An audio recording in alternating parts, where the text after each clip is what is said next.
This disclaimer was copied without permission.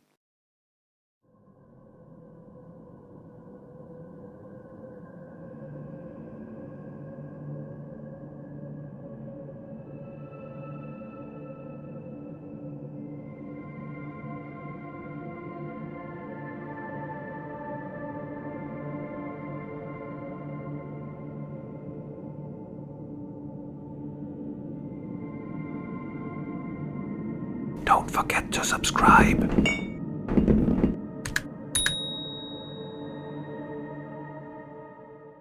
Yes.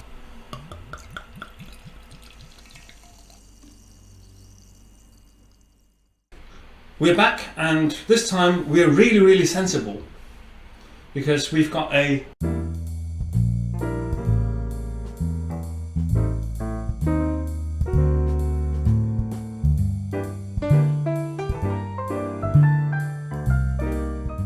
Let me just qualify this. You didn't realize it was an alcohol-free beer until after you picked it.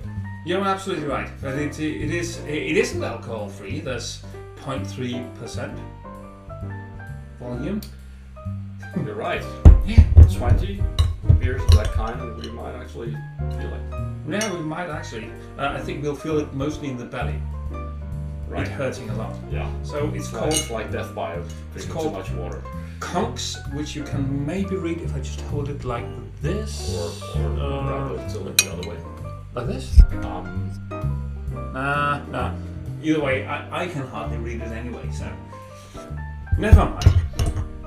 It's from Omnipollo. I don't think I've ever tried Omnipollo beer before. Never heard of it. It's where did you buy all these beers? Half of them was at a place called WikimediaCommons. It's a place relatively close to where I live. They pride themselves on being the largest specialty beer outlet in Denmark. Okay. It's very bad that it's this close to where I live. My finances, this is probably, beyond my mortgage, this is probably the hugest entry in my book. The other one was I took a detour over Holstebro, where there's this, what are they called? Estate wine? Yes. They used to have a great selection of beer. Well, they still have a decent selection. It wasn't as good as I remember 2 years ago. Oh. So I went by them. So I don't remember which were purchased where. I see. So you said that this was generally available in Denmark at this Yeah, I've seen it several places now. It smells very nice. Well, this smells much more than the stouts we had before. Yeah, it does. This is embarrassing. Kind of. Or impressive. Well, let's be positive here. It's impressive for a non-alcoholic beer. It is. So citric notes, and a bit of I'd say pine needles.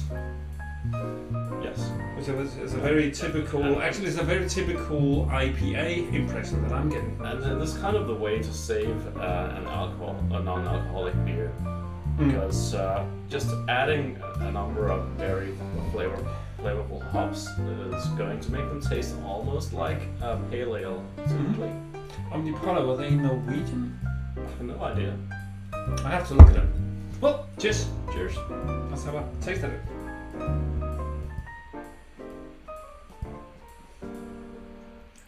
Wow, this is nice. Wow, it actually has body. Well, you can taste it like a second later. You can tell it's a non-alcoholic beer, but I get it the other way around. The first thing I was thinking, oh, this is an alcoholic beer, and then the taste hit me. So it seems like it's upside down for us too. Maybe if we switch places, it's going to We can do change. that. Oh, sorry. Yeah, but then I will have it opposite, and you will also have it opposite, and then then it's just the same. Didn't work. Well, never mind. Well, cheers again.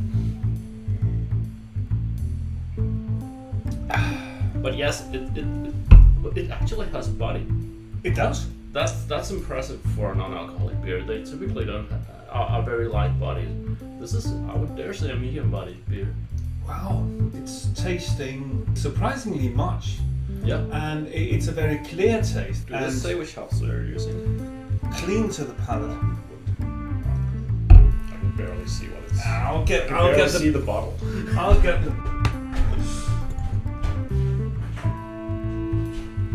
I'll get the tools for this. Let me have a look. Yeah, let's get pro. Ja. I don't think it did. Bryggt av Omnipollo på de proefbrouwerij. Bryggt after, that sounds Swedish. I think it's a Swedish phantom brewery or a nomad brewery, which uses different breweries around the world to brew its beers. That would be my guess. In Belgium, best färre, it's Swedish. Definitely Swedish. Yeah. Ingredienser: vatten, kornmalt, vetemalt. Yeah. It doesn't say. Wheat malt. You can actually taste that. Yeah, it gives it this kind of fresh. Note. You're right. So there's a bit of wheat. Yes. Actually, the wheat style is one that I really never can get on terms with. However, this one is doing very well. It's sort of a mix between a wheat beer and a pale ale. Well, the few things that I actually like about the wheat beer is expressed in this. So yes, of course. Speaking of non-alcoholic beers, brewing them as a home brewer is very hard. Yeah, I I understand. tried it a few years ago, and it's because we can't just stop the fermentation all of a sudden. We have to actually let it finish on its own. So it means we can't put too much malt into it, because then the malt is what determines, well, the malt and the amount of water, of course, is what determines the alcohol percentage in the end. So the less malt, the lower the alcohol percentage. Unfortunately, also the less taste. What I went with was I mashed it at a very high temperature so that you get very complex or long sugar strings, which are hard to ferment. So it means that the yeast just it struggles to produce any alcohol of it. And then also I managed to find a strand that is slightly less aggressive, but yes, generally they all convert the same amount of malt sugars into alcohol, give or take. But I think I landed at like 1.8, I think. And then also I added a lot of hops to get a decent taste. I remember it. It was decent. Yeah, this one's better though. Well, this is maybe actually the best non-alcoholic beer I've ever tried. So it's definitely in the better end. I really like this one. I really like this one. And these days, the non-alcoholic beers that actually taste of something and actually taste like the craft styles, IPA more than anything else, are coming forward, and that's you mentioned that on your blog the other day, I think. I think that's wonderful. And you've got Svenike in Denmark now. You also got Vestfyn who are doing this. These are doing it even better, I would even say. This is very good. I'll give it. Well, what would I give it? So this is. I'm actually considering not 5. I'll give it 4.5, and I think that's the highest I ever gave a non-alcoholic beer. Yeah, I'm a little torn here because this is this thing about beer rating scales that they are one-dimensional. They are. I wouldn't say that this is anything beyond a 3 in terms of what would I choose out of anything.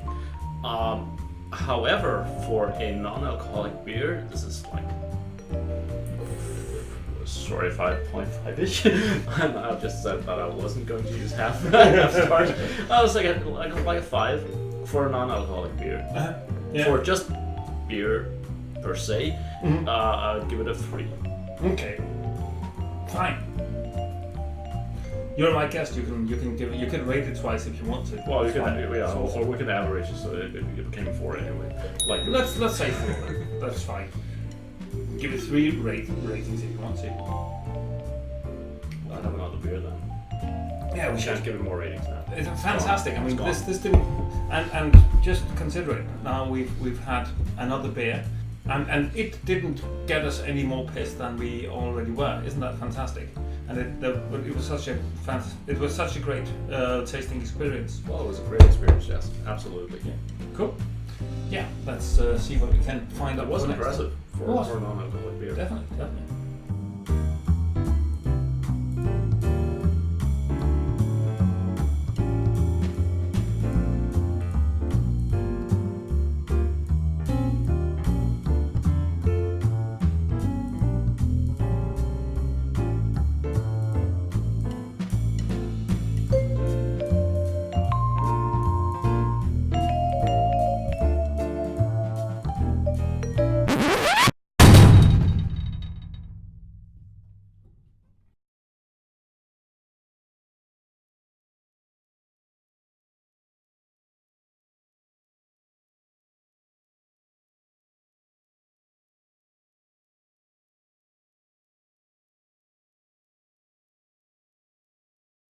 Don't forget to subscribe.